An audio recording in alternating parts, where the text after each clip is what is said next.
Prediction? Yes, prediction. Pain. Are you ready? I was born ready. Obviously, you're a little, aggravated by the line of questioning regarding Canelo. I don't want to touch this, dude. It's so bad, I don't want to touch his name. I'm working on feeling the art of humbleness. Can you be with me? That's the reason why I'm crying, because I'm not that person no more. And I miss him. But sometimes I feel like a bitch. I don't want that person to come out, because when he comes out, hell is coming with him. And it's not funny at all. It must sound cool, like I'm a tough guy. It's just I hate that I'm scared.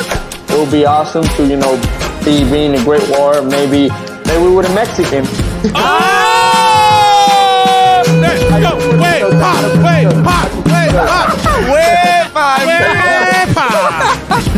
I have to put the joke. No, hey. Thank you for playing, man. I appreciate you. Good timing. Can't put predictions, man, but I definitely don't want to leave it to the judges.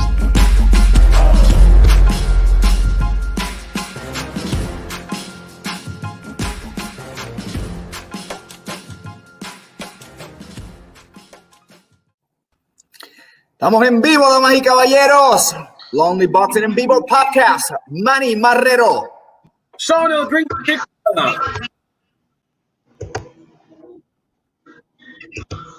Hopper.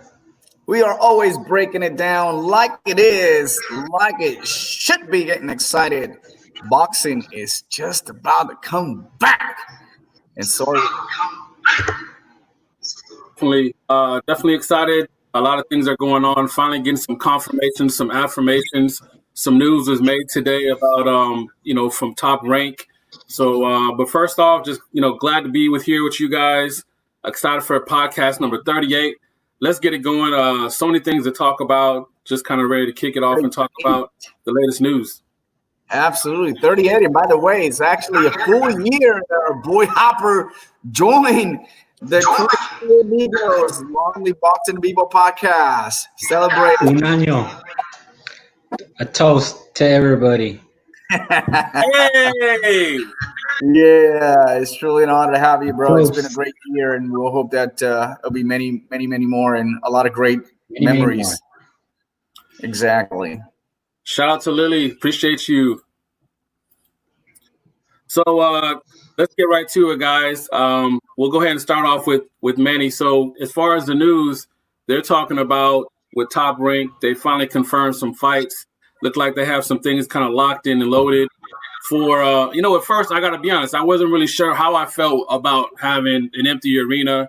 Typical boxing fans already question the quality of the card. But you know what? Damn it, I'm excited. So I would like to know your thoughts on June 9th and June 11th. What do you think about? Is this, excited? How do you feel about it? Well, it's exciting. I think that they're doing the right things. We talked about before that UFC was going to be that blueprint for boxing as well, to be able to put up a card, right, with all the people that takes to build a strong, solid card behind the scenes people. It'll be limited, but I know it can be done. So, we've seen a couple of things throughout this weekend, live events such as, the fundraiser with Peyton Manning, golf, and Tiger Woods, Mickelson, Tom Brady, right? We all enjoy that, but it was exciting to see something that is current, something that is actual, that's actually happening. And so, I'm pretty excited, man. I'm ready. Hey, man, I'm ready too. Shout out to Ocano. Hello to the crew. Hello to you, brother. Shout out to Ocano. Saludos. Lily says she's definitely ready to get back to boxing regarding the consequences. She don't care if somebody dies. She don't care if somebody gets corona. No, but it's definitely exciting because you get to see Shakur Stevenson back in action with against Felix Caraballo on June 9th. That one's exciting. And then Jesse Magdaleno on the 11th still hasn't been figured out against who. But, hey, Shakur Stevenson, I'll take it. Empty arena, full arena, I don't care. Just give me some boxing, give me something to watch, and I'm there. I'm watching in my living room. All right, so playing devil's advocate, because that's what I do, brother, and I appreciate that, Hopper. Yeah. Does it bother you at all? What do you think about that they're fighting at a 130 and it's not for a belt and that his opponent is not ranked? I'm just being a dick right now, so pardon me. But it's they're coming back. They're coming out of a layoff. You know, it's when March, when everything was shut down.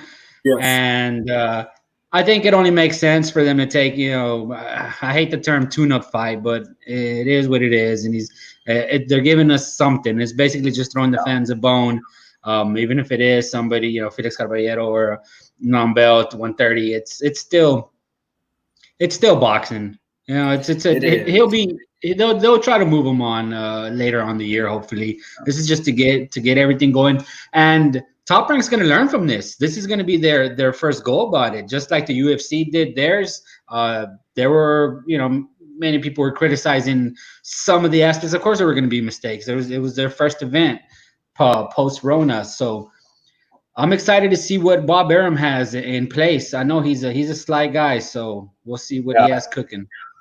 Well, you got to take in consideration as well that you know, we were talking off camera earlier. You know, some of these boxers, they've been training, but it's been on a limited basis. Okay, let's say that you actually are training full throttle in your gym at home, and you know you're doing pretty well, right, through this pandemic. But it's not the same excitement. It's not the same focus that you have when you have, you know, your gym, the people around you, you know, your entourage, media. You know, for the next hype, that big hype that you get, it just gets you motivated to go to the next level as you're training. So you got to be very cautious as how you bring these elite boxers they're probably not. I don't want to say they're not 100%, but you know what I'm saying. They're not to that level. If this pandemic would have never happened, they'd be training constantly every single day, and they'd be really focused on, you know, making some of these fights. No, that's a good point. I mean, you know, that's another thing that I want to kind of mention too, as far as physical equity. And by the way, shout out to Boxing Argonauta. Appreciate you guys being in the chat. Respect everybody. All right. So what about this though? You talked about they're training on their own, but some people, going back to, you know, the pandemic and the challenges of some gyms are open, some gyms are closed. Some people have to privately train in the driveways or in their house. There's advantages there. Do you think that should matter? And should that be factored into when these fights being made? Or damn it, if you're available and you're at the right weight and you're willing to fight for that amount, go for it. What's your thoughts?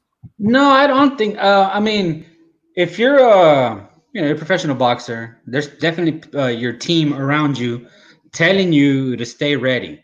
As soon as the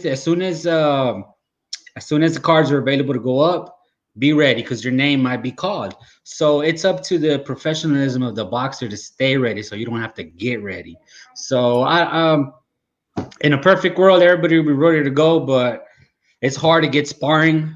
I'm sure it's been hard to get sparring for a lot of these boxers. Hard to travel, hard to do a lot of things. So I'm okay with them building it slowly as it goes, and later on in the year progress to finally have the full cards that we're accustomed to.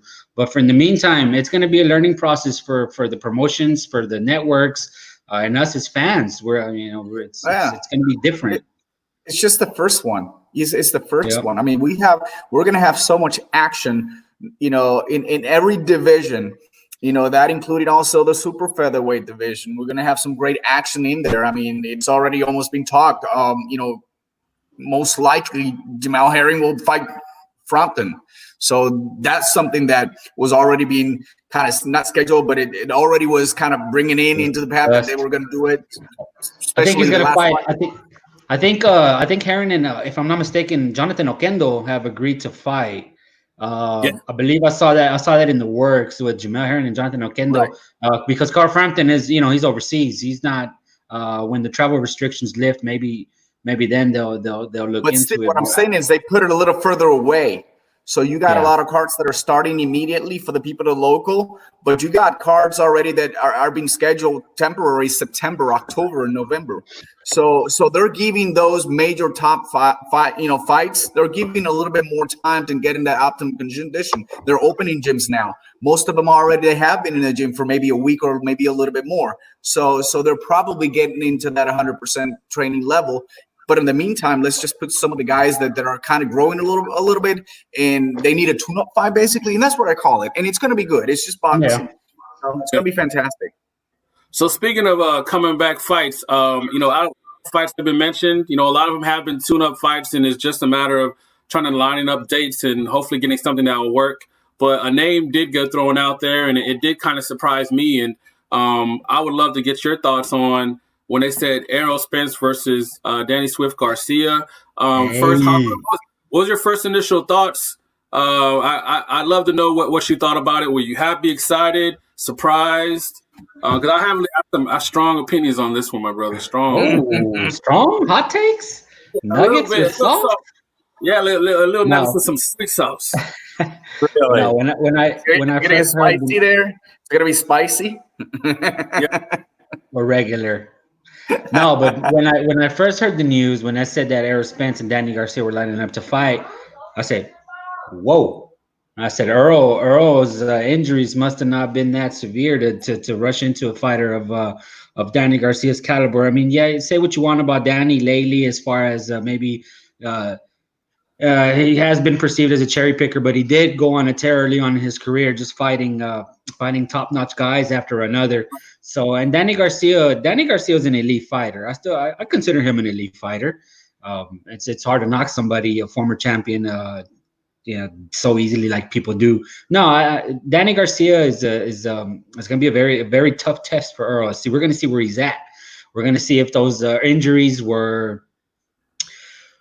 I still believe they're downplaying his injuries. You know, you're not in the intensive care unit for that long with broken teeth. Mm-hmm. I've said it before, and I'm gonna keep saying it. So, yeah, I can't wait to see what he has. You know, because of Danny Garcia is still. I'll still say he's maybe a notch below a Keith Thurman.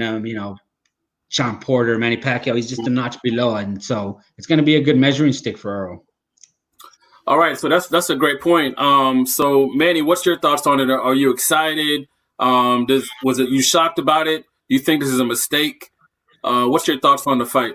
I don't think it's a mistake because Danny Garcia is not a major threat. He's an elite boxer. I get that, but he doesn't have that power punch that could really damage Errol Spence. Having said that, we don't know what happened with that face, with the chin. And, also we don't know how hard he's been training lately. You're right, Hopper. I mean, we're here in Texas and we're local. We hear everything, right? So I think they cover a lot of stuff with his injury. I don't think they wanted to come out publicly with some of the things that happened. But, the reality is he's back. He's back. He needs to make sure now that, Danny can come in and squeeze in. I mean, there are no questions asked. But I think because of his size and also, the jab and the conditioning he had when he fought Porter, I mean, he's still Errol Spence at the end of the day. And for me, I think it's a really good match, to be honest. I knew there were a lot of names thrown out there. Sorry, Bud Crawford, but, it's going to take a while for you. No one seems to really want to fight with you at this particular time. But that's unfortunate. Yeah, you're going to sit on the bench, and you're just going to be watching. Your time's going to come. And, honestly, I think, to be honest, it's sometimes that's the unfortunate of a career, but it's gonna get very interesting, especially the winner of that fight, which I believe is probably going to be Spence. No questions asked. All right, so that's like the confidence there, sir. So to me, like going into the fight initially, because you got to be realistic. I got to ask yourself and remove yourself from like what happened. So pre-crash for Errol Spence Jr., I would have said hands down he beat Danny Swift all day long. I felt good about that, the way they matched up. But right. And now, because there's so much unknown, like new information came out. Errol Spence, like even though they're showing footage, I was noticing he's not able to spar yet. He technically hasn't got his permanent teeth. So I'm thinking like, I know they're going to be screwed into his jaw and, that shouldn't factor in. But the reality is that absolutely factors in. I mean, he's not going to be coming out. It's not a tune-up at all. This is a top welterweight guy. He's a top level. That's what he wanted. He wanted that from the get-go. He could have taken a tune-up right now. So that's kind of the thing. I know that recently, Danny Swift, he came out and said, like, look, I'm not going to be anybody's stepping stone. He was saying that to both to Spence and to Manny Pacquiao. Our man El Cano, shout out to him. He says Garcia beats. Is that them Puerto Rican blinders on or what?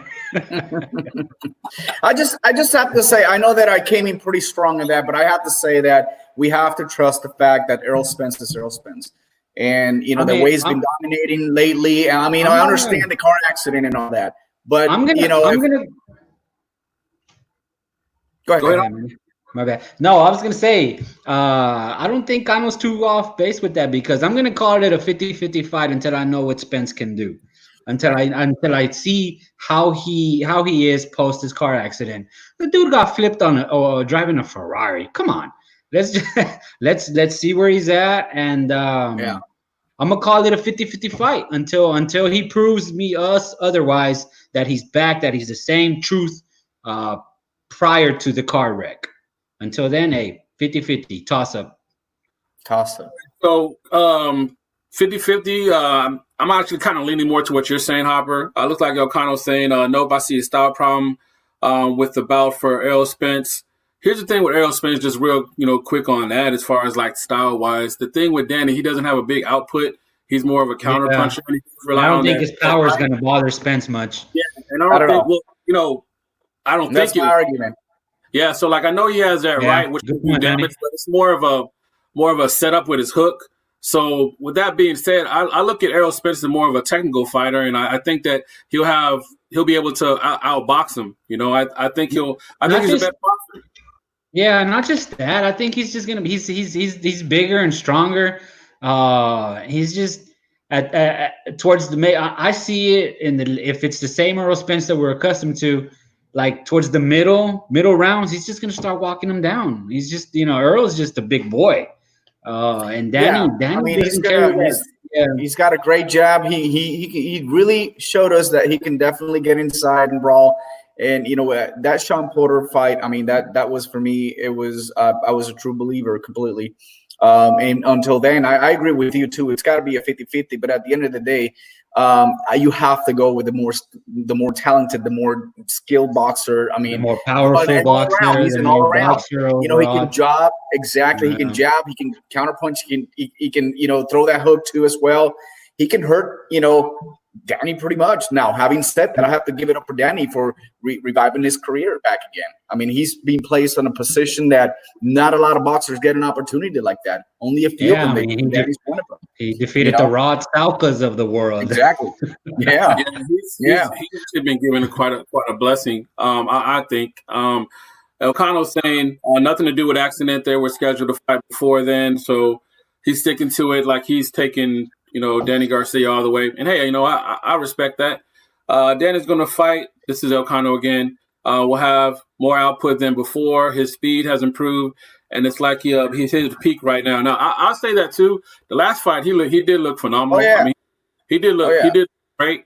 So yeah, he is peaking at the right time. And if you're going to catch somebody, I mean, he's in a position right now, because of the pandemic, and even though it was scheduled before, where either he's going to fight, post wreck Errol Spence, who I think is a 50-50 fight with Hopper, or he's going to fight Manny Pacquiao, which who knows what he's going to look like, because he's bringing Father Time with him in the ring and his mom. So who knows what that's going to look like either.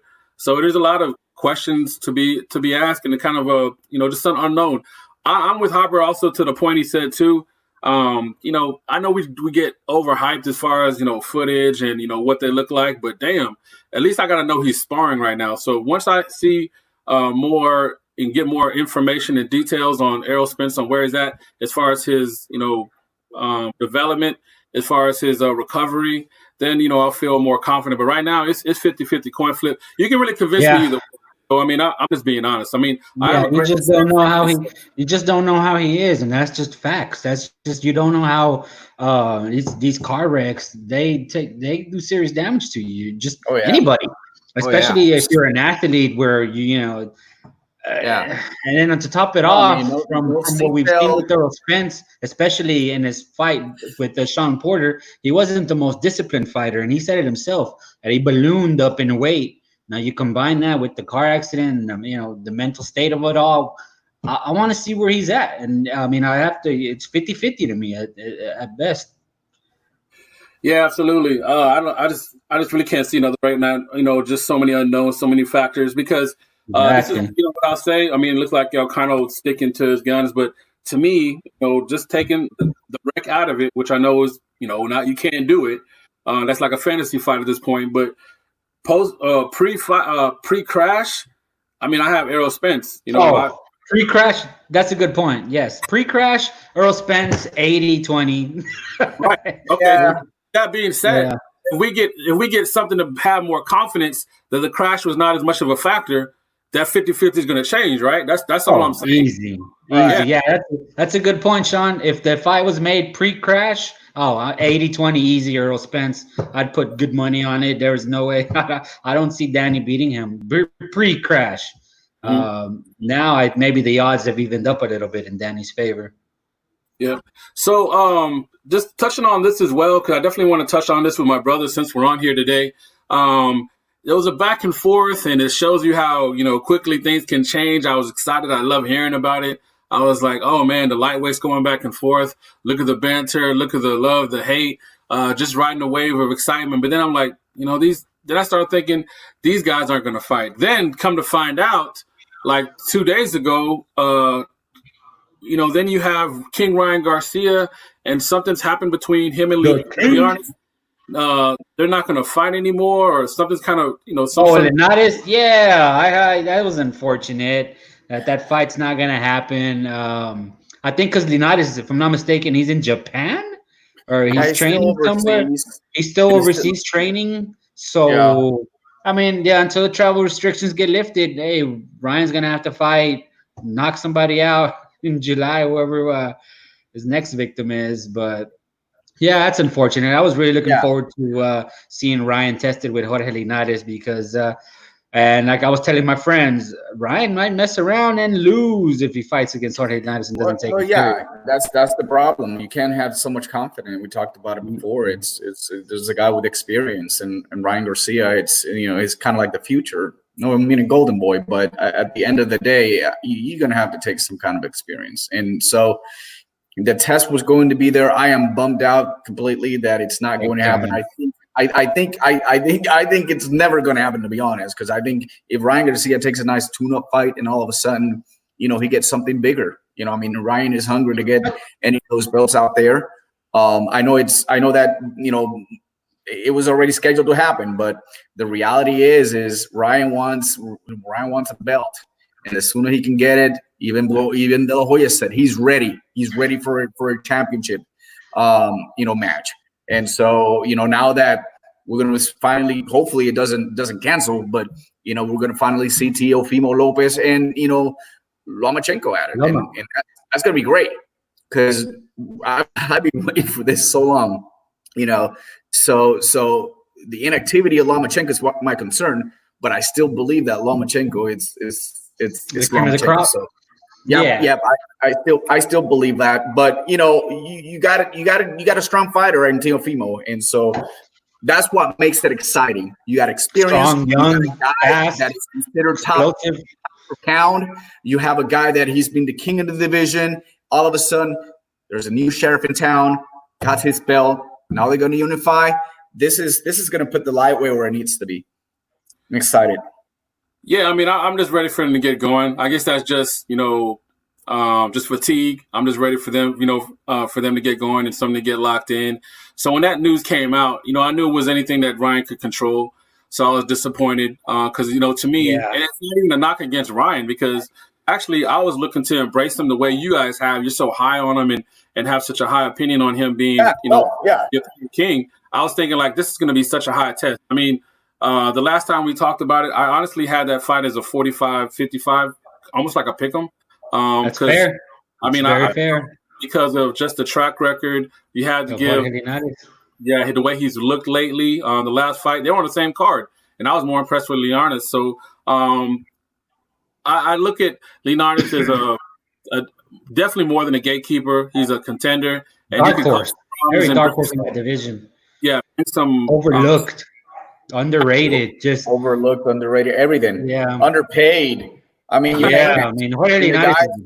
guy's still performing at a different level, and that's what dedication. That's why put Lomachenko on his back for a quick second. Yep, exactly. And so that can definitely tell you when someone's really passionate and dedicated about the sport and is talented as well, but you're just not relying on your talent and being focused in training. And he's teaching this new kids that, hey, listen, you can trash talk you all you want, but the reality is when that bell rings, this is where we need to prove it. Yeah. And so that's one of the things that I feel like still Gervonta Davis doesn't really, I don't see him focused. And it's a shame that Jorge doesn't, here in the States, Jorge doesn't get the respect that I believe he should, that I give him, we give him. I think overseas he does, but not here in the States because he's not necessarily a household name. But Jorge Linares, the tear that he went on, especially when he fought Luke Campbell, that fight between him and Luke Campbell, oh my goodness, that you're talking about pure boxers going at it. That's 13 winning streak. High elite chess taking match. Luke Campbell, coming back, lost to Lomachenko, of course, at 10 round. Then he came in Alberto Cortez. I mean, and he still proves, even with Carlos Morales, which it was, that was such a good fight to see him that way. The more I talk about him, the more disappointed the more down I get now. Just dang, I wish him and Ryan would have been happening. That would have been perfect. Do you feel that this fight? Because I don't, but do you guys feel that this fight's really probably going to happen eventually? Yes, later on in the year, I believe it will. Just because of the whole politics in boxing, the champs with Loma over there on the across the street. I mean, I know they've done business together with Top Rank and with Eddie Hearn and them, but I think that fight gets more easily made than any other, just because it's more in house. With Linares and Ryan, I can see it happening later on in the year, like maybe in the last quarter of the year, maybe a December special, Christmas special for us. That'd be great. Yeah, I didn't look at it as a duck at all. It's just victim of circumstances. Unfortunately, they can't be made. Yeah, right now. The travel restrictions. Speaking with the light division, sticking with the lightweight division right now. What are you guys talking about? Because you guys mentioned Tank and Devin Haney and the whole love triangle with Mayweather. Do you guys have any thoughts on that? I mean, do you think that matters? Do you think it is kind of weird though, the fact that Mayweather's training a rival? He's over there. Devin Haney's over there hanging out with Mayweather, and who knows? Maybe when Devin Haney's contract expires with Eddie, and he might go over there to Mayweather, and Mayweather might see Haney as the next superstar because of his dedication. I'm sure he looks at Tank. I wish he would post an update. I wonder what weight Tank is at right now. He's probably, I don't know, middleweight. So he's walking like a Junior Walter. No, but you took the words out of my mouth, because out of the best of those two, definitely, Haney's the best of them. Of Tank and Haney, you're saying he's the better? Correct. I think if Tank were to dedicate himself a little more, I think he's probably because he is talented. The thing the knock on him is just that he loves the sauce, and he doesn't like to train. He doesn't stay dedicated like he should. And Devin, wow, that'd be a toss up in my I think it also has to do with your promoter. I mean, you have someone that Mayweather. Okay, he's all about the money. He's all flashy, and people want to be like him. But I mean, I remember when Broner came out. He's like, "I'm gonna be like Mayweather. I'm gonna have some billions and billions. Come on, man!" And so these people, all they want is the fame, the followers, the money, of course, the women, and then that's it. The women, and then you got Eddie Hearn. He's got it all. He's the Don King of back in the 80s, right? And in this era, he's dominated pretty much all the cards and everything. But he's got him aligned a lot better. Money. And you got money, exactly. But behind the money, we talked about this. He's been a father figure for him. He knows that you can do certain things inside and outside the ring, but outside the ring, you got to behave yourself in certain ways. And that was on camera. I can't imagine the thing he does behind cameras, behind closed doors, right? Which I don't feel the same way as Gervonta. So for me, that gives him a clear advantage, because you focus on something. Yeah, the money will come. right? But the reality is you have to put the work in the gym. You have to put the work out there. Sometimes you just got to zip it, man. Sometimes you can trash talk. If you have a card, I mean, we know for a fact that you got to hype the card up. You got to create a scene. You got to script some stuff. You got to sell that pay-per-view. We get that, right? But in the meantime, I prefer a boxer that he's very quiet through his training camp, you know, making a buzz out of it, but he's not trash talking and he's not doing the things he needs to do to get to that level. And I'm feeling like I'm in that level. So for me, I just don't think he's gonna be all that, to be honest. Yeah, hey, that's fair. That's fair because the dedication is the key to everything. You know, that's what separates. Yeah, that's what separates a lot of like case in point. You take a look at Eddie Reynoso's stable. You have Ryan Canelo. You have these guys that dedicate themselves. Oscar Valdez. So Lazy Ruiz probably will be dedicated now. Oh, we'll see. Hopefully it rubs off on him because these guys eat, sleep. You know, they sleep boxing. They eat boxing. They live it. They live that lifestyle, and that's why Canelo has improved, you know, drastically. And it's all about being a professional. You know, are dedicated to your craft, or are you dedicated to your craft or not? Tank doesn't seem like he is. Devin Haney seems like he is. Ryan seems like he is. Teofimo definitely seems like he is. You know, and that's what separates these guys, man. They're all talented. It's just how dedicated are you? That's a great point, man. I know a lot of times, and I talked to O'Connell about this and several different people, like they're really high on Tank, and you can't deny the talent. I mean, the talent is right there in front of you, but it's like that separation, the separation of dedication has to be factored in. I know the last interview that Tank was on there, he said, I'm training like 3 times a week. There's 7 days in a week, man. And they were saying like, well, where are you as far as your weight? He said, I'm about like 150 plus. He said that like he was happy, like feeling proud. And that's the law of how should I say it? It's not exaggeration, but the law of hyperbole, I guess. He was probably 160, 165. Yeah. He's gonna take a few pounds off. Oh yeah, I mean you could just look at him and definitely tell that as far as the size, but as far as that drama, if you will, honestly, I put that on if the more mature and the older person being Mayweather. Look, you have a guy, a fighter. It's a business relationship. Yeah, you have been working with Devin Haney because I know Devin Haney was working with his dad and his, uncle, Roger Mayweather, since he was like 7 years old. And since his uncle's passed, he's kind of want to take more of that mentorship role he has with Raleigh. And he's really want to be more, developing his people. But that's all well and good, but you need to have that conversation with Tank. At the very least, we can joke about taking his dedication. But if it's a professional relationship, that conversation needs to take place. I mean, it has to. And if it hasn't happened, then that is his fault. And I don't think that Mayweather can show someone, can teach someone and train someone great boxing, but I don't think you can be a great mentor. That's difference. That's a huge difference because mentor is more than just training you. It's an everyday thing. I mean, you know how tired it is, boxers to be training, focus every day. I mean, I'm not even in a competing level. And when I train for marathons and stuff like that, it is a lot of dedication. And that's why I'm just talking about 3 months before a race. These guys have to do it consistent every day. So motivational every day. Come on. I'm sure these guys wake up today like, I don't want to go to the gym. And probably that's the best training day they had in their lives because they've been pushed out. They've been motivated. You see what I'm saying? I don't think you can just throw a bunch of $1 million in the bed. Hey, wake up. We got to train. Oh, yeah, money. Oh, let me wake up. I don't think that's going to work, to be honest.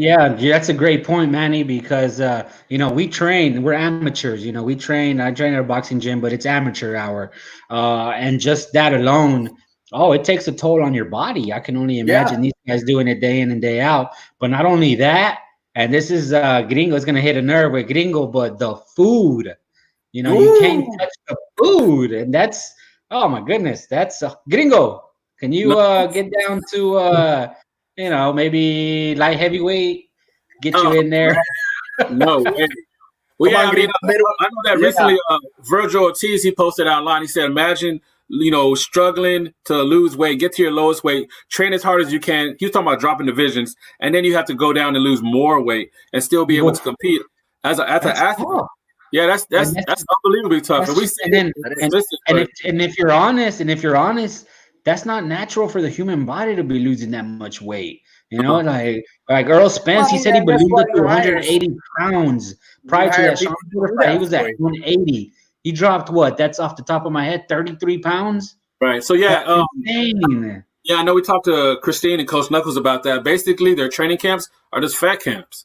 You know, I mean, because look all the weight you have to lose, you know, and still retain muscle and, you know, still be able to train at imagine a level. But if imagine you how cranky they are because they can't eat. Yeah. You know, and that's why a lot of these boxers, when we go up to them for interviews at weigh-ins or whatnot, you know, a lot of them, you know, they ain't trying to hear it, and I completely understand. Oh, my bad, bro. Yeah. No, it's cool. Yeah, but see, that's what separates someone that wants to get to that elite level right from the get-go, and that's why I really admire Sandor Sayas and his team, because at such a young age. Not only that, at the beginning of his career, I mean, he's not making the millions. He's got a potential to make, but right now he got someone to watch us, monitor him, perfecting athletes. I mean, you got technology. You can hire your own chef that can give you 6 meals a day and provide you the right proteins and the right carbs and anything you need to stay healthy. Exactly. When you do that, you demonstrate how serious you are to the sport. And I just wish everyone would be able to be that way. But the problem is, I mean, can you imagine, and I love beer. Yeah, I see you sipping on a beer. Can you imagine me staying not having a beer for 7 or 8 months while I'm training because I got to focus? Like they're cutting out beer, soda, you know, all those good fatty foods and sweets. And then on top of that, just hardcore training, the road work, the conditioning, the sparring. I mean, then all these different things. I mean, the mental focus they need to have is like, you know, none other. So you got to get. And the older you get, the worse it is because your metabolism is to recover the same way. And so now you got to put a lot more effort. That's why, you know, I look at people like Linares, you know, still maintains at 135. He's not a big guy, but he can probably balloon up to 140 and fight at 140 at any time. Right. I mean, look at Hopkins. Hopkins was damn near 55. Look at Hopkins. Look at Hopkins. Exactly. He was an alien. He was a freak. Yeah, he was a freak. I remember, you know, because this was like they made a big deal about it because he had totally cut out. Like he was constantly in training. When you get that old, you can never not be in training because it will just, you know, the weight in your body, the shock will be too much. It's too hard to lose weight. Yeah. So like he treated himself for his 50th birthday, and he was still fighting, by the way. Remember that he had a small piece of cheesecake, lime cheesecake at his favorite restaurant, and they said he hadn't had a sweet in like 8 years or something crazy like that. Wow, I believe it. I believe it because not only I believe it, yeah, because especially a lot of these pro athletes, they don't touch sugar, they don't touch. They go on these crazy diets and. Hey, respect to them, and I guess some people don't have the mental strength to it to follow by it. Yeah, definitely. So just real quick, I want to touch on this before we get into our look back in our history classic. Is they mentioned today about Eddie Hearn, the man making it rain, you know, our favorite promoter from overseas in the UK. Him and DAZN have been working close, but DAZN wants to kind of tighten up the bootstraps, kind of pull that money back. Do you think it's too late, guys? The money's out of the bag? Because some of the reports of the money that's gone out, like importantly, they gave, you know, obviously they gave Mikey Garcia $7 million for his fight that he came here for Frisco. I had no idea that they gave Vargas, they gave Jesse Vargas, they had gave him like $3.5 million. They, you know, even for the fight, Jojo Diaz and Tevin Farmer to make that fight happen. Not Jojo Diaz, but Tevin Farmer got close to $4 million. Tevin Farmer. So that was a big payday for him. He was waiting for that. And not anybody, like we said, we respect all fighters, but is the paydays out of control? Are the paydays out of control? Broner talking about give me $10 million, or I'm going to shoot you, or you know, whatever he said. So. Is there any way to get the cat back in the bag, or is it too late? I think DAZN and Eddie lucked out in a weird way, and it sucks that I have to say it like that. But with the pandemic that's going on, with the coronavirus, the COVID-19, it's going to force all promoters to cut back some of the boxers' purses, just like all the other professional athlete leagues are doing right now. Major League Baseball is talking about cutting out their their player salary, the NBA, everybody's they're gonna have to take a pay cut. I think DAZN and Eddie were fortunate in that regard, as far as not handing out these ridiculous purses that were messing up the game. So they're gonna have to pull back, and you're right. This pandemic just really. I mean, if this wouldn't happen, I mean, the purses would have increased and people would be making more money. I mean, Eddie Hearn, bring up the cash. That's open up the checkbook. That's all he does. But he's going to be one of the first ones that's actually going to come back. He's got a huge. I mean, with his own app, it's going to probably start taking effect next year. All these people are going to recur in the payments.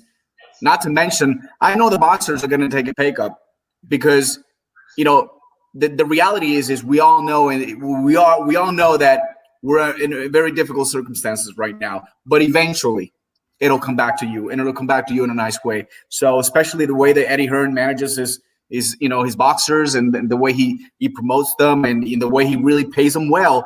This is a time to kind of pull back. I'm sure all boxers do understand. You have no fans right now. You can't capitalize on tickets. You can't capitalize on the venue, on nothing at all. You're going to have to rely solely on advertisements and sponsorships to kind of keep your ship floating. Once everything gets a little bit more stable, that's when you're going to start seeing the bigger purses, the bigger fights. And I think they were probably going to save it for Deontay Wilder and Fury, to be honest. Or maybe AJ and Fury. That's where he's going to go. He's going to go all in on those two. That's why he wants that. That's why he wants to pay $7 million to Deontay Wilder to step aside. Because I'm going to make the super biggest mega fight, the heavyweights, in the UK. And that's where he's going to make that. He's going to recover pretty quickly with that. No, I mean, that's a great point. Going into it, and maybe that was a miscalculation. I know even myself, when they had that big money that came out and went to Canelo, the Hopper's boy, I was thinking that the Triple G, I thought Triple G3, I thought that fight was a done deal, right? Because they were counting on that big payday. But when it didn't fall through, Triple G didn't want it. So it is what it is. He'd rather fight. I can't even pronounce that guy's name. So do you think that Mayweather can really get $600 million if he fights again? Mayweather, man, I don't know. One of those Saudi princes. Can he really capitalize and make that money in just the one fight? I mean, he brags about it. He can't. Not even for money. That's a lot of money. That's over $500 million. That's not in the current climate. I mean, maybe not right now. Maybe last year. Because right now, I mean, and that's another thing that, like you guys mentioned before, they're so contingent on the fact that you have to be realistic. The state of the world is different. You can't have fans, especially like smaller cards that, aren't as big. These mega cards, they don't rely so much. They rely more on TV and the sponsorship, where the smaller cards do rely on the gate. So when you don't have that gate, that all trickles down, though. You take that same money from those smaller cards to build up your bigger events. So as far as Mayweather, I mean, I'm not going to question him about money, but, the kind of money he's talking for a event against a no-name person or some fictitious person, I mean, that's, good luck to him, but I'm not sure. Good luck to him. So. Someone fix the internet. All right, so I got to ask this. So going into it, last thing would be the look back at the fight. So look back at the fight we had back in 2000, not even 2000, right? It was the 1999. 99 or 98? 99. No. It was September 18, 1999. Right. So September, it was the fight of the Millennium. Going into it, you had two huge superstars colliding at 26 years old. All these, looking back, it's funny because when I look back at it, and of course, the results now, but you see the huge event that it became, and like the fact that the fight even got made. You had two people that respected each other but didn't really like each other, and Don King and Bob Arum. Yeah, they were able to get together and make the fight work.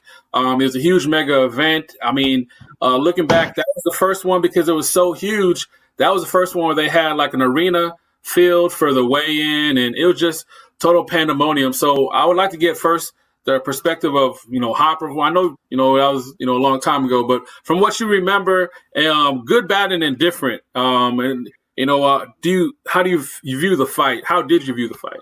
Well, okay, it was billed as the fight of the millennium, right? Right. Well, I'm calling it the robbery of the century, man. Come on. There is absolutely no way you can say that Tito Trinidad won that fight. If you look at just in the first 9 rounds alone, Oscar was boxing his socks off. You can generously give Tito, okay, call the first round a wash, 10-10. And I actually went back and scored the fight. The 4th round, I gave it to Tito. But other than that, it was just pure domination from Oscar within the first 9 rounds. And in the 10th round, when people say that, he started getting the foot off the gas. Even in that 10th round, Oscar landed the more powerful, crisper shots that kept popping Tito's neck back while Tito was swinging wildly, aiming for the knockout. The 11th and 12th, for sure, Tito got those because Oscar did let off the gas. But watching this fight again brought back so many emotions that I can't believe one of the judges had it a draw after 9 rounds. I mean, what were you watching? There's absolutely no way that you can convince me, Manny, that Tito was ahead. Tito was ahead after 9 rounds. Even the commentators, Harold Letterman, George, they mentioned something about Oscar has taken out the drama out of this fight, and the corner for Tito, they were telling him to get the knockout. They knew what was up. And you know here's the biggest indicator, because fighters know when they win or lose a fight, right? At the end of the fight. As soon as the bell rang, you see Oscar de la Hoya. Yeah! And then you see Tito stop. He hesitates, then he does it again. He's like, what happened? Yeah, but Oscar immediately jumps, so he knows he won the fight. And then Tito's just like, oh yeah, that's right. I'm in here. So that's just my take. I'm glad you brought this fight up, Sean, because it brings up all these emotions. Because I was in 8th grade when I saw this. No. That's why we're here, man. I love the passion, Hopper. That's why we love you, brother, and glad to have you on talking about it. So that I have a feeling, and I'm sure you do too, Manny's going to have a different perspective of the fight. Oh, I'm sure he is. I'm sorry. I'm sorry that your feelings are hurt once again. 20 years later, you're still hurting. He smiles. I'm not. And yeah, you can sit down and score the fight round by round. This one for Tito. Oh, now this one actually is for Oscar. This is not for Tito. And you can do that. But the reality is yes, he was exhausted at the end of the fight. Rounds 8, 9, 10, 11, 12, Tito gave everything. But not to mention, man, Oscar de la Hoya, the reason this thing changed everything in Puerto Rico, the Puerto Ricans and for boxing is, Mexicans have been so good in the sport, and the rivalries are huge. Tito Trinidad was, underdog, but also he was never given that credit that he deserved. He had to fight over and over and over. Finally, not only get a good fight, but make some money as well. I mean, first of all, Don King just pretty much ruined his entire career. That's one thing. Up, yeah. And then one of his friends robbed him, right? And now he's broke. Yeah, and now he's Tito has gone through so much, and all he wanted to do is he's the people's champ. All he wanted to do is to prove that he can compete at that elite level. It wasn't until they finally made him fight after he beat Maurice Blocker, got his championship. They actually made him fight with Hector Macho Camacho to see who is the best fight. No one in Puerto Rico really wanted to see that, but hey, Hector wanted the fight. Let's see if you're really that good. And yes, he is that good. And he had to come back again, continue to prove himself to see if he's worthy of that. And on top of that, he's gonna have to fight now Whitaker, and then to be able to finally get a shot against De La Hoya. I mean, okay, so De La Hoya, the golden boy, he's been always making the money. And I say the reason why we got big purses right now is because De La Hoya started all this stuff. As a matter of fact, those are the times that De La Hoya was making $20 million per fight. And that was huge, right? But my disappointment really, it doesn't come down to the fight, because the reality is you can talk about it, you can look it over. It happened. For me, it was a very even fight. As a matter of fact, I actually gave the fight to De La Hoya that night. I actually was concerned. I actually was like, what? Because I knew that the first round, for me, the first 6 rounds. Come on, Brandon. The first 6 rounds, for me, the first 5, the 4th was Tito, and then De La Hoya was beating him all the way to that 7th round. Then after that is when Tito got things going up. But the reality is, man, I mean, one of the things that changed the sport in Puerto Rico, first of all, in this fight is the message that he sent, that he created this amazing scream that at the end of the fight, it was like in between of everything. And this is a cussing word, right? But he's like, puñeta. Ever since that, everything changed completely. Tito became the champion. He did things that no one else did, in camera, off camera. The sad thing about it, and this is my point right now, my disappointment of this is that we never, ever got to see it again. In our times, that would have never happened. On this time, the rematch, there's always a rematch clause. They're going to exercise the rematch. We would have a rematch 2 months after that. But guess what?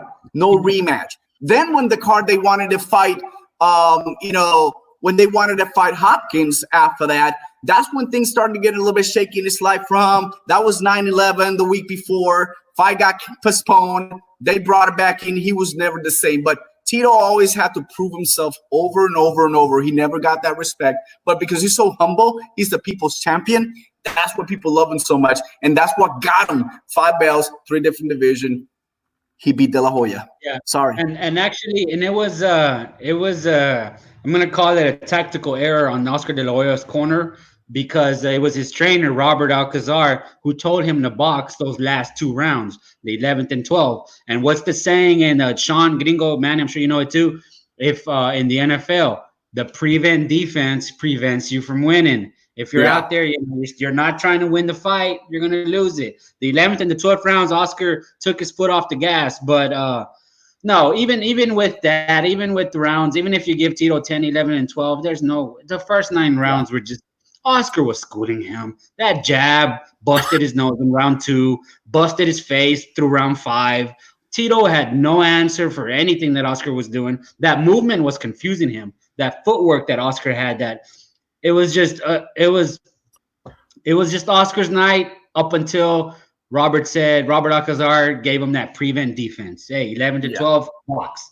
All right, so this is my question for even Tito. Even that, people really thought that Fernando Vargas was going to beat Tito Trinidad. Even after that, everyone thought that Jappy, former champion, was going to beat him as well. I mean, he always had to prove himself over and over and over. And I'm just glad things happened the way it did. You can ask me right now and say, hey, Tito won. But was it a very close one?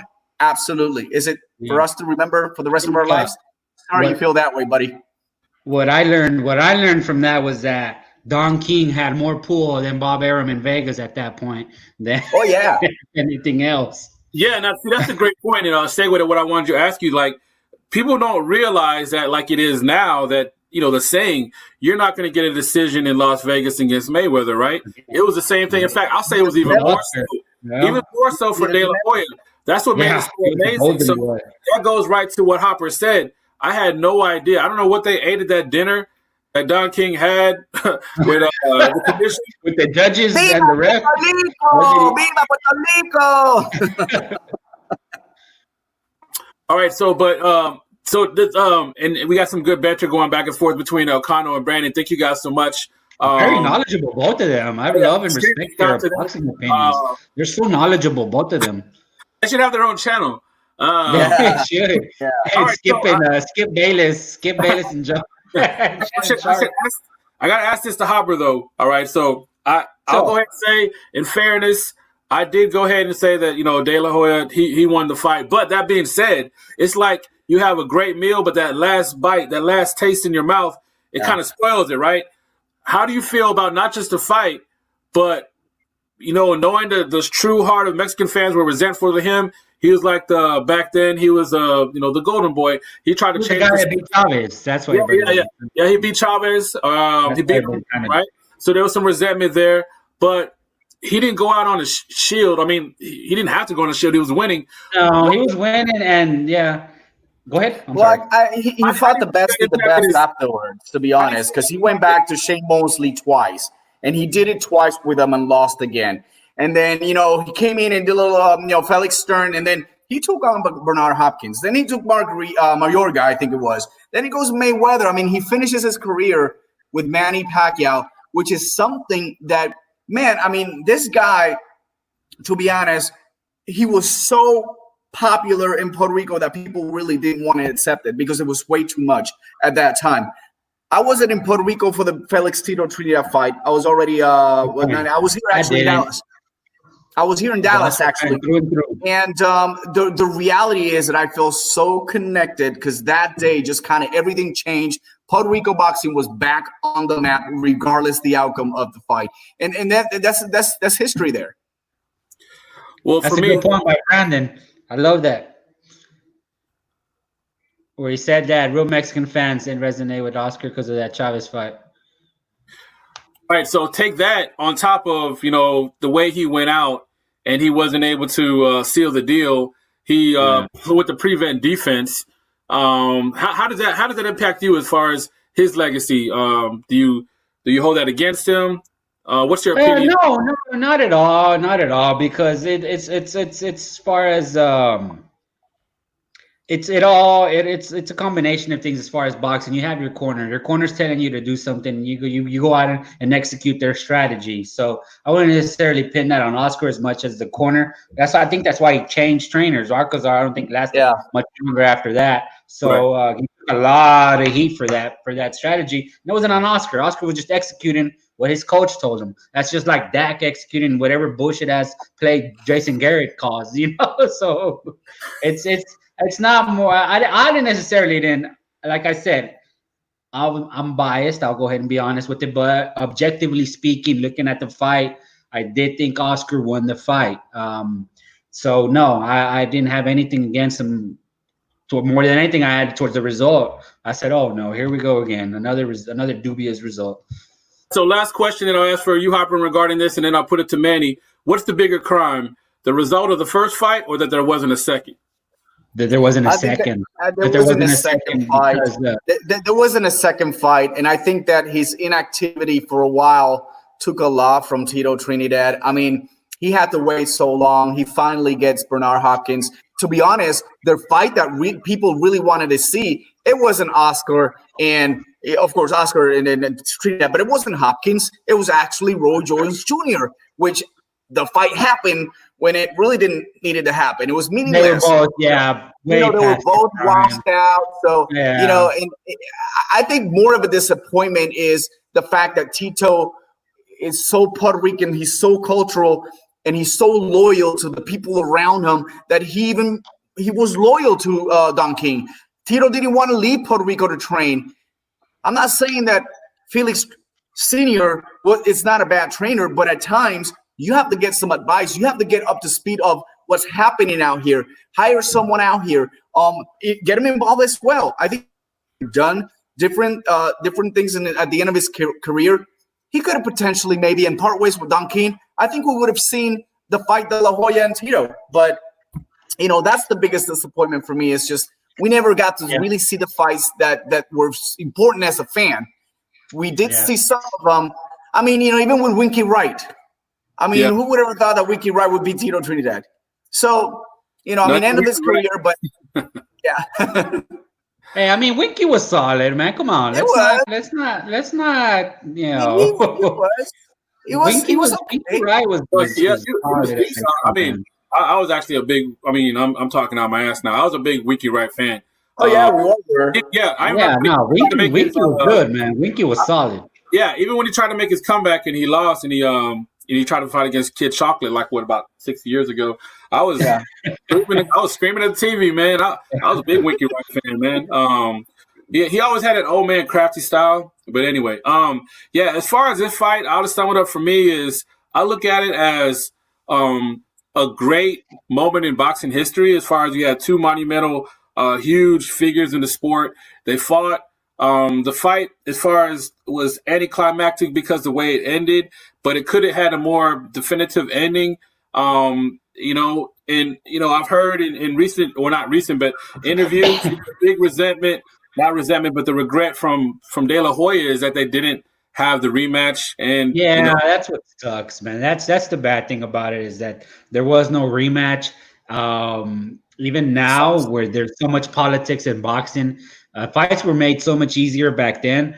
It shocks that it befuddles the mind that no rematch ever happened because the public wanted it. Everyone wanted it. Everyone wanted it. That's the thing. I mean, they were both 26. I mean, the first fight was, the harder fight to make. And the fact that there was beyond interest, and that's the thing, like we all know, it's a business. Look at all the money they made. Yeah, so I was just about to say, Sean, it broke the record. It broke the record for pay-per-view buys. De La Hoya was the cash cow. Up until 1.4 million buys, up until De La Hoya Mayweather. That's the one that broke that one. But for a non-heavyweight fight, De La Hoya Trinidad, 1.4 million buys. So that's why Bob and Don King, y'all didn't see the money that y'all made, or I don't know.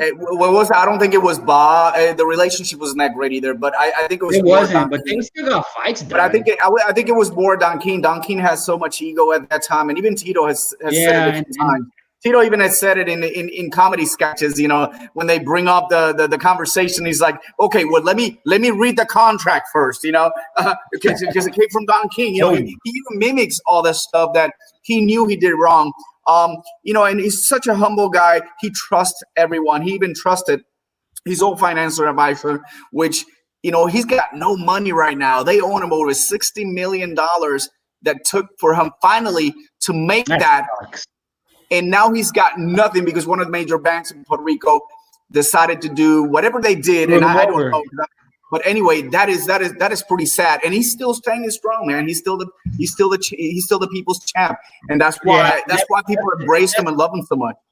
It's hard to escape the Don King contract clutch. It's hard to escape that. Exactly. Oh. Exactly. And so he felt that he was going to get the fights he needed with Don King. Don King was on top of the world that time. And I don't blame him. I would have done the same thing. But the reality is at times you just have to. And I think it was more because if you try to part. Oh, I think we lost his audio. We lost your audio. All right, so I still hear you. Let's put a bow on it then. Let's just go ahead and wrap it up. All right, so again, man, another great show. Thank you guys so much. Hopper, Manny's over there going off. He's probably crying.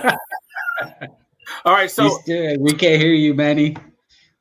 All right, so we pushed it too long. All right, so episode number 38. Thank you guys so much. Really appreciate you muted yourself. No, it does it on its own. I was talking to Sean about it. It mutes me on its own. Okay. But no, I'm saying is that we're going to talk about. That was a great episode, fellas. Hey, way to celebrate my anniversary with the squad. Hey! So, hey, shout out to Marcos. Thank you, Chicano Boxing, Lily, for checking in. Brandon, Cano Loco. You can Cano Loco. Boxing Agarete. Thank you, Boxing Agarete. Thank you guys so much for checking in. And thank you guys for checking out. You guys are awesome. Hey, we're going to be doing one soon. Check us out. Holla at your boy. We out. Huepa. EnVivo. Hey.